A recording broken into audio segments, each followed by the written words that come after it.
ng communications officer. Sa pamamagitan ng mga headphone, nag-iisip ang mga lalaking nasa torpedo room kung doon na ba sila mamamatay. Sa kabutihang palad, gumana ang plano ni Victor at lumangway palayo ang Kraken. Maaari nang gumalaw muli ang submarino, ngunit kumalat na ang apoy at masyado na itong malaki upang mapatay ng ilang fire extinguisher lamang. Habang may ilang tauhan na napapaso ng apoy, iniutos ni Victor sa grupo na lisanin ang compartment at hayaang masunog ang mga armas. Mas marami pang opisyal ang malubhang napinsala habang palabas, ngunit tinulungan sila ng iba pang tripulante na makatawid sa pinto, na isinara sa huling sandali upang pigilan ang apoy na sumunod sa kanila. Sa pamamagitan ng pagkontrol sa presyon sa loob ng torpedo compartment, tuluyan nilang naapula ang sunog. Pagkatapos nito, ang lahat ng malulusob na tauhan ay inatasang magsagawa ng pagkukumpuni, habang ang mga sugatan ay dinala sa infirmary o sa kani-kanilang silid. Tumulong sina Oscar at Julia sa pag-aalaga sa mga sugatan, kaya nakuha nila ang tiwala at pasasalamat ng mga tripulante. Inasikaso rin ni Julia ang sugat sa noo ni Victor, at may isang opisyal na nagbiro kung may gusto ba siya rito. Nang itanggi iyon ni Julia, sinabi ng opisyal na nilabag ni Victor ang mga patakaran para iligtas siya. Kalaunan, tinanong ni Victor ang opinyon ng mga tripulante tungkol sa sitwasyon, at nagkasundo silang lahat na kailangan na nilang bumalik dahil wala silang ideya kung nasaan ang kabilang submarino at wala rin silang proteksyon laban sa Kraken. Ipinaalala ni Olshansky kay Victor na bayani ang kanyang ama dahil sa pagliligtas ng mga tao sa isang insidente sa submarino, ngunit namatay ito sa proseso. Matapos ang mahabang pag-aalinlangan, pumayag si Victor na dapat na nga silang bumalik. Habang nagsisimulang maglakbay pa uwi ang submarino, binasa ni Victor ang huling liham na iniwan sa kanya ng kanyang ama. Naputol ang kanyang pag-iisip nang dumating si Julia, na napansin ang mga ibon sa silid ni Victor. Ipinaliwanag niya na ginagamit ang mga iyon bilang paraan upang masuri ang antas ng oxygen. Humingi si Julia ng mapa at itinuro ang lahat ng lugar kung saan nila nakita ang Kraken, pati na ang kinalalagyan ng kanyang kampo. Ayon sa mga kwento, maraming barko na ang inatake ng halimaw noon bago ito biglang naglaho, kaya pinaniniwalaan ng mga iskolar na ang Kraken ay pumasok sa isang malalim na pagkakatulo. Napagpasyahan ni Julia na tinamaan ng kanyang mga pampasabog ang isang nakatagong lungga at nagising ang Kraken. Idinagdag niya na kung magpapatuloy sila ng mali, muli nilang maaakit ang nilalang. Dahil tila malalim ang pagkaunawa ni Julia sa Kraken, tinanong siya ni Victor kung alam niya kung nasaan ang submarino ng kanyang kapatid. Ipinaliwanag ni Julia na karaniwang hinihila ng mga pugita ang kanilang biktima papunta sa kanilang lungga, na malamang ay matatagpuan kung saan dating naroon ang kanyang kampo. Naputol ang kanilang pag-uusap nang ipahayag ng isang opisyal na may nahanap siyang bakas. Pinatugtog niya ang isang recording mula sa panahong nasa silent mode sila, at narinig ng lahat ang tunog ng isang bagay na kumakatok sa metal. Sinubaybayan nila ang signal at nakumpirmang nagmumula ito sa kampo ni Julia, na nangangahulugang maaaring may mga nakaligtas pa sa kabilang submarino. Nagbigay si Victor ng talumpati tungkol sa kahalagahan ng pagliligtas ng buhay ng tao at sa mga panganib na kanilang haharapin, bago niya inutusan ang kanyang mga tauhan na itungo ang submarino sa kampo ni Julia. Habang naglalakbay, binalikan ni Victor ang kanyang kabataan at ang araw na naligaw siya sa kabundukan. Naputol lamang ang kanyang pag-iisip nang marating nila ang lugar ng paghahanap. Bigla, nagsimulang matanggal ang mga rivet sa mga makina at dingding sa buong submarino, binabasag ang mga salamin at ilaw. Ibig sabihin nito ay masyado na silang malalim, kaya itinaas nila ang submarino. Pagkatapos, napansin ng isang opisyal na may nahanap silang mini-submarine na maaari nilang siyasatin. Dahil nasugatan ang isa sa mga piloto sa panahon ng pag-atake, nagboluntaryo si Victor na pumalit at iniwan si Olshansky bilang namumuno. Umalis ang mini-submarine kasama si Victor at dalawang opisyal. Habang sinusuyod nila ang kailaliman, naririnig nila ang pagbitak ng metal dahil wala pang sasakyang nakababa ng ganito kalalim. Hindi nagtagal, nagsimulang umapekto ang matinding presyon sa sasakyan, kaya kung wala silang matagpuan agad ay mapipilitan silang bumalik. Nang makarinig sila ng etyo, nagtungo sila sa direksyong iyon at nadiskubre ang daan-daang lumubog na barko. Patunay na tama ang teorya ni Julia at ang mga alamat.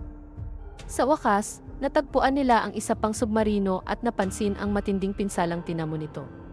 Sa kabutihang palad, buo pa ang unahan nito na nangangahulugang maaaring may mga nakaligtas na nagtatago roon. Sinubukan ng grupo na idugtong ang mini-submarine sa ibabaw nito na mas mahirap kaysa sa inaakala dahil sa malalakas na agos. Matapos ang matinding pagsisikap, nagawa rin nilang ikonekta ang dalawa.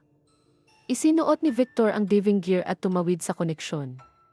Kumatok siya sa kabilang submarino bago buksan ang hatch, at labis ang kanyang tuwa nang matuklasan niyang buhay ang mga tripulante, kasama na ang kanyang kapatid na si Alexander. Ipinadala nila ang balita sa pangunahing submarino at nagdiwang ang lahat. Ipinaliwanag ni Alexander na pinanatili niyang nasa silent mode ang submarino mula nang sila'y matrap at paminsan-minsan lamang nagpapadala ng signal upang hindi makuha ang atensyon ng Kraken. Isinakay ni Victor sa mini-submarine ang pinakamaraming nakaligtas na kasya, ngunit malinaw na kakailanganin ang dalawang biyahe upang mailigtas silang lahat. Nagpasya siyang manatili kasama ang kanyang kapatid at isang mekaniko ang papalit bilang piloto. Naglagay ang mini-submarine ng tracker sa unahan ng pangunahing submarino upang madaling matukoy ang lokasyon sa pagbabalik, ngunit napilitan silang patayin ito nang mapagtanto nilang maaari nitong maakit ang Kraken. Nang tuluyang umalis ang mini-sasakyan, umuga ang buong wreck ng submarino, ngunit sa kabutihang palad, hindi ito gumuho. Di nagtagal, nakarating sila sa pangunahing submarino at agad inalagaan ang mga nakaligtas. Masyadong may sakit ang kapalit na piloto upang magsagawa ng isa pang biyahe, kaya humingi ng tulong si Julia kay Oscar. May karanasan si Oscar sa pagtatrabaho sa mga submarino at pumayag siyang sumama. Habang umaalis ang mini-sasakyan, napansin ni Olshansky sa radar na muling gumagalaw ang Kraken. Samantala, nagpasya sina Victor at Alexander na kunin ang mga sandatang ipinag-utos ng kanilang mga nakatataas. Pumasok sila sa wasak na bahagi ng submarino at nakuha ang mga code mula sa safe. Ngunit nang subukan nilang gamitin ang mga ito sa computer, hindi tumugon ang sistema. Hindi sumuko si Victor at matapos pindutin ang napakaraming buton, nagawa rin niyang paandarin ang computer at ikinatuwa niyang gumagana pa ang mga armas. Ang naganap na electromagnetic pulse ay nakuha ng mini-submarine na agad itong sinundan. Sa pangunahing submarino naman, nayanig ang mga tripulante sa takot nang makita nilang papalapit ang Kraken. Dali-dali nilang ibinaba ang submarino sa SIB at muling pumasok sa silent mode. Itinulak ng Kraken ang isang malaking bato na tumama sa submarino at muling nagsitanggalan ang mga rivet dahil sa presyon. Nagsimulang pasukin ng tubig ang isa sa mga compartment, kaya hindi na alam ng mga tripulante kung gaano pa nila kayang panatilihin ang silent mode. Kasabay nito, nakarating ang mini-submarine sa wreckage at habang sinusubukan nilang mag-dock, aksidente nilang natamaan ang tracker at naon ito. Paatake na sana ang Kraken sa pangunahing submarino, ngunit sa sandaling iyon ay naramdaman nito ang tracker at agad na bumalik sa kanyang lungga. Agad namang iniutos ni Olshansky sa mga tripulante na samantalahin ang pagkakataon at umahon na patungo sa ibabaw. Samantala, gumapang si Victor sa loob ng isang tubo upang marating ang mga armas sa torpedo room na naharangan ng mga guho. Narinig ni Alexander na nag-dock ang mini-submarine at inutusan ang kanyang mga tauhan na sumakay na roon habang hinihintay niya ang kanyang kapatid. Sa wakas, nakarating si Victor sa weapons room at sinimulan niyang ipasok ang mga code sa mga torpedo habang ginagawa rin ni Alexander ang parehong proseso sa computer. Magtatagal pa bago tuluyang maload ang mga armas na nagbigay ng sapat na oras sa Kraken upang mahanap sila. Naghanda ang mga tripulante sa nalalapit na banggaan habang unti-unting pumapalibot ang mga galamay sa submarino. Nag-usap ang magkapatid sa radyo at humingi ng tawad sa isa't isa para sa kanilang mga naging alitan noon. Nagawang mapunit ng Kraken ang kalahati ng submarino, ngunit sa kabutihang palad ay ang bakanteng hulihan lamang ito. Nang muli itong umatake, sabay na inayos ng magkapatid ang kanilang galaw at pinindot ang mga buton sa parehong oras upang tuluyang paganahin ang sandata.